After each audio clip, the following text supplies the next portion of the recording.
नमस्कार दोस्तों, मैं केसी साहू सर आप सबका स्वागत करता हूं आपका ही अपना चैनल एफएस ज्ञान। दोस्तों, राज्य परियोजना कार्यालय समग्र शिक्षा छत्तीसगढ़ की ओर से एक बहुत ही महत्वपूर्ण अपडेट आया है, जिसके माध्यम से आप देख सकते हैं प्राथमिक स्तर पर कक्षा 3 से लेकर 5 तक के विद्यार्थियों का उपचारात्मक शिक्षण होना है, जिसके माध्यम से इन बच्चों का आकलन करना है। तो ये बहुत ही महत्वपूर्ण अपडेट है और बहुत ही महत्वपूर्ण जानकारी है। इस आदेश के माध्यम से आप एक बहुत ही महत्वपूर्ण जानकारी को जानेंगे। तो दोस्तों, आप सभी जानते हैं कि इस चैनल के माध्यम से मैं सीजी स्कूल पोर्टल से संबंधित बहुत ही महत्वपूर्ण वीडियो अपलोड करते रहता हूं और साथ ही साथ समय समय पर आने वाले इसी प्रकार के आदेश का भी मैं वाचन करते रहता हूं, जो सभी शिक्षकों के लिए बहुत ही उपयोगी होता है। दोस्तों, यदि इसी प्रकार की सूचनाओं के लिए आपने अभी तक हमारे चैनल को सब्सक्राइब नहीं किया है तो निश्चित रूप से आप हमारे चैनल को सब्सक्राइब कीजिएगा और बेल आइकन को प्रेस करना ना भूलेगा, ताकि इसी प्रकार के वीडियो का नोटिफिकेशन आपको मिलता रहे और आप उन वीडियो का लाभ उठाते रहे। तो दोस्तों, आइए आज का वीडियो हम प्रारंभ करते हैं। तो इसमें आप स्पष्ट रूप से देख सकते हैं कि इस वर्ष प्राथमिक स्तर पर कक्षा 3 से 5 तक उपचारात्मक शिक्षण होना है। संदर्भ लिखा हुआ है, इस वर्ष समग्र शिक्षा के अंतर्गत स्वीकृत परियोजना 2020-21 के अंतर्गत आप यहां पर देख सकते हैं कि उपरोक्त संदर्भ में इस वर्ष राज्य में समग्र शिक्षा के अंतर्गत प्राथमिक शालाओं में कक्षा 3 से 5 तक रेमेडियल शिक्षण हेतु बजट प्रावधान किया गया है। इस कार्यक्रम को राज्य में विभाग द्वारा संचालित विभिन्न कार्यक्रमों जैसे कि पढ़ई तुहर द्वार, लाउड स्पीकर स्कूल, बुलटू के बोल एवं अन्य नवाचारी तरीकों का इस्तेमाल करते हुए राज्य के सभी कार्यक्रमों को साथ लेकर चलते हुए प्रथम नामक संस्था के साथ मिलकर असर परीक्षण के मानक को ध्यान में रखते हुए इस प्रकार से फोकस होकर कार्य करेंगे कि हम आगामी 100 दिनों के भीतर बच्चों में असर टूल में जांचे जाने वाली दक्षताओं को पूरी तरीके से प्राप्त कर लें। इस हेतु आपको प्रथम के साथ कार्य करने निम्नलिखित तैयारियां पूरी करनी होगी। जो दोस्तों, आप सभी जानते हैं कि इस साल बहुत ही महत्वपूर्ण है, क्योंकि आप सभी जानते हैं कि बच्चों का पढ़ाई नहीं हो पाया है। तो इस कारण भी इस प्रकार के प्रयोग किए जा रहे हैं जो बच्चों के लिए बहुत ही उपयोगी है और इसमें सभी शिक्षकों को सहयोग करना है।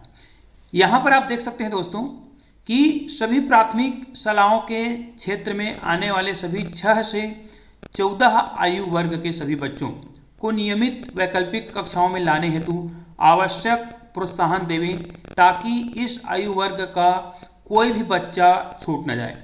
जी हाँ दोस्तों, आप सभी जानते हैं कि 6 से 14 वर्ष के बच्चों को स्कूल लाने के लिए शासन हमेशा प्रयासरत रही है और विभिन्न योजनाएं भी इन्हीं बच्चों के लिए लागू किया जाता है, जिसके माध्यम से कोई भी बच्चा जो है अध्ययन कार्य से अपने बीच में पढ़ाई न छोड़े। और इसी के लिए बहुत सारे स्कीम भी चलाए जाते हैं, आप सभी परिचित हैं।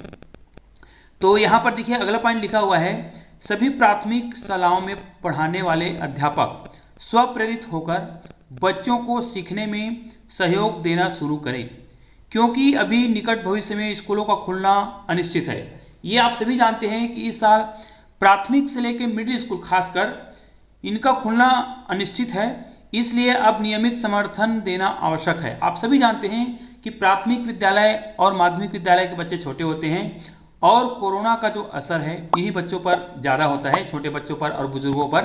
तो इसलिए प्राथमिक विद्यालय के बच्चों पर यह प्रयोग किया जा रहा है। इसका मतलब यह है कि हमें अध्यापन कार्य को सुचारू रूप से संचालित करने के लिए शिक्षकों को आगे आना ही होगा और इस प्रकार के जो संस्था हैं जो बच्चों के पढ़ाई में सहयोग कर रहे हैं उनका हमें पूरी तरीके से सहयोग करना है और उसमें स्वप्रेरित होकर हमें बच्चों को सीखने के लिए सहयोग करना है। तो दोस्तों, आगे आप देख सकते हैं कि सभी प्राथमिक शालाओं से जुड़ी कम्युनिटी अपने ओर से सीखने के लिए स्थान एवं सीखने में सहयोग देने स्वप्रेरित क्वालिफाइड शिक्षार्थीयों की सेवाएं नियमित रूप से उपलब्ध कराएं। ये आप सभी जानते हैं कि अभी मोहल्ला क्लास के लिए गांव में जो शिक्षित बेरोजगार हैं उनका सहयोग लिया जा रहा है, ताकि वे अपने मोहल्ले में बच्चों को पढ़ा सकें और इस प्रकार ऑनलाइन पढ़ाई के माध्यम से और ऑफलाइन पढ़ाई के माध्यम से बच्चों का पढ़ाई जो है सुचारू रूप से संचालित हो सके। इसके लिए आप सभी जानते हैं कि गांव में जो शिक्षित युवा हैं, जिनको पढ़ाने के लिए स्व प्रेरणा से प्रेरित किया गया था, और ये युवा जो है अपने पारा में या अपने मोहल्ला में एक जगह पर बच्चों को निश्चित संख्या में इकट्ठा करके उनको अध्यापन कार्य करा रहे हैं, जो बहुत ही कारगर साबित हो रहा है। इस कार्यक्रम को सफल बनाने हेतु शाला प्रबंधन समिति एवं माताओं को जागरूक कर सक्रिय भूमिका देना तय करें।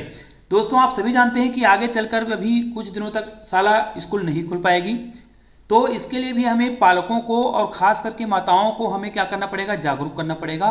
क्योंकि आप सभी जानते हैं कि प्राथमिक स्तर के जो बच्चे होते हैं और माध्यमिक स्तर के जो बच्चे होते हैं, वो अपने माता पिता पर बहुत ही ज़्यादा निर्भर होते हैं। यदि उनके माता पिता यदि थोड़े से भी घर में पढ़ाई पर ध्यान दें तो उनके बच्चे जो है बहुत ही अच्छी तरीके से पढ़ाई करते हैं। तो इसके लिए हमें पालकों को, खासकर उनकी माताओं को जागरूक करना पड़ेगा। और आप सभी जानते हैं इन्हीं माताओं के लिए विभिन्न कार्यक्रम भी चलाए जाते हैं, जैसे माता उन्मुखी कार्यक्रम। तो इसके माध्यम से हम क्या कर सकते हैं, बच्चों को पढ़ाई से जोड़ सकते हैं। इसके लिए आवश्यक है कि हमें शाला प्रबंधन समिति एवं बच्चों के जो माताएं हैं उनको हमें जागरूक करना होगा।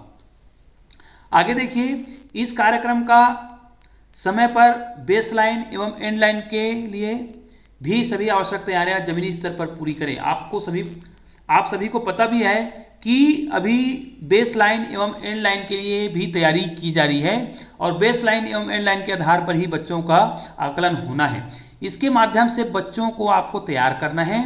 तो इसके लिए आपको पालकों को एवं माताओं को जागरूक करना है कि वे बच्चों को ऑनलाइन या ऑफलाइन पढ़ाई में जोड़ने के लिए प्रयासरत रहें और अधिक से अधिक बच्चों को अध्यापन कार्य कराने में सहयोग करें। बच्चों के सीखने हेतु किट प्राप्त होते ही उस पर आधारित प्रशिक्षण एवं शिक्षकों द्वारा सीखने में उनका उपयोग सुनिश्चित करें। आगे चलकर बच्चों को इसी के माध्यम से अध्यापन कार्य कराया जाएगा। ये आप सभी जानते हैं कि अभी पारा मोहल्ला वाला जो क्लास है वो चल रहा है, मोहल्ला क्लास चल रहा है और ऑनलाइन क्लास भी चल रहा है। इन्हीं के आधार पर बच्चों का आकलन होना है। तो निश्चित रूप से इसमें पालकों का सहयोग बहुत ही आवश्यक है, खास करके माताओं का। तो इस आदेश के आधार पर हमें जागरूक करना होगा। आगे आप देख सकते हैं, सीखने सिखाने के दौरान बच्चों एवं शिक्षकों को कोविड से सुरक्षा संबंधी सभी मानकों जैसे दूरी, मास्क एवं नियमित हाथ धोने का पालन सुनिश्चित करें।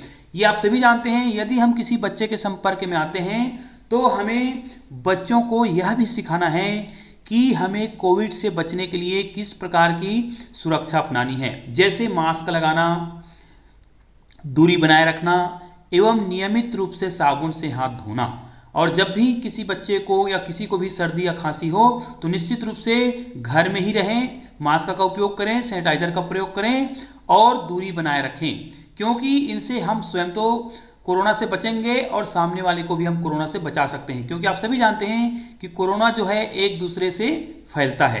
तो इन सब से बचने के लिए आप सभी जानते हैं कि इस प्रकार की तैयारियां शासन के द्वारा की जा रही है। उपरोक्त तैयारियां पूरी करते हुए बच्चों का सीखना सिखाना जारी रखेंगे। यहाँ पर देख सकते हैं, प्रबंध संचालक समग्र शिक्षा छत्तीसगढ़ रायपुर। तो दोस्तों, इस प्रकार आप नीचे देख सकते हैं, संचालक लोक शिक्षण संचालनालय इंद्रावती भवन नया रायपुर को सूचनार्थ एवं आवश्यक कार्रवाई हेतु। नीचे जो देखिए, आप बहुत ही ध्यान से देखिएगा, जिला शिक्षा अधिकारी समस्त जिले अपने जिले के सभी बच्चों को मूलभूत भाषाई एवं गणितीय दक्षताएं आ जाए, इस हेतु उपरोक्त कार्यक्रम का सभी प्राथमिक शालाओं में समय पर क्रियान्वयन सुनिश्चित कर नियमित मॉनिटरिंग करवाएं। मतलब इसका एक निश्चित टीम बनाकर मॉनिटरिंग भी होगा। ये आप सभी भी जानते हैं, पहले भी इसके बारे में बताया जा चुका है। तो इस प्रकार आप अपने विद्यालय के सभी बच्चों का इस प्रकार मॉनिटरिंग करें। दोस्तों, यदि आपको इस आदेश प्रति का पीडीएफ चाहिए तो इस वीडियो के डिस्क्रिप्शन में मैं इस वीडियो के जो पीडीएफ हैं उनका मैं लिंक डाल दूंगा। उस लिंक को क्लिक करके आप इस आदेश प्रति का पीडीएफ डाउनलोड भी कर सकते हैं और पढ़ सकते हैं। तो निश्चित रूप से आपके लिए ये उपयोगी होगा कि आप इस आदेश प्रति का पीडीएफ डाउनलोड जरूर करें। इसके लिए आपको वीडियो के डिस्क्रिप्शन में जाना है और वहां से आपको पीडीएफ को क्लिक करना है, तो आपको ये पीडीएफ के रूप में दिखाई देगा। इसके लिए आवश्यक है कि आपके मोबाइल में गूगल ड्राइव एप्लीकेशन होना चाहिए, ताकि उसी के माध्यम से यह पीडीएफ जो है ओपन होता है। तो दोस्तों, इस प्रकार आप अपने विद्यालय में अध्ययनरत सभी बालक बालिकाओं का कक्षा 3री से 5वीं तक के उपचारात्मक शिक्षण हेतु तैयार करेंगे, और सभी बच्चों को इस प्रकार आप क्या करेंगे, बेस लाइन एवं एंड लाइन के लिए तैयार रखेंगे। तो दोस्तों, उम्मीद है आज का वीडियो आपको पसंद आया होगा। और दोस्तों, यदि आज का वीडियो आपको पसंद आया है तो इस वीडियो को अधिक से अधिक शिक्षक साथियों तक प्रेषित कीजिएगा, ताकि सभी शिक्षक साथी इस वीडियो का लाभ उठा सकें। तो दोस्तों, मिलते हैं एक और बेहतरीन वीडियो के साथ। तब तक के लिए जय हिंद, जय भारत, जय छत्तीसगढ़।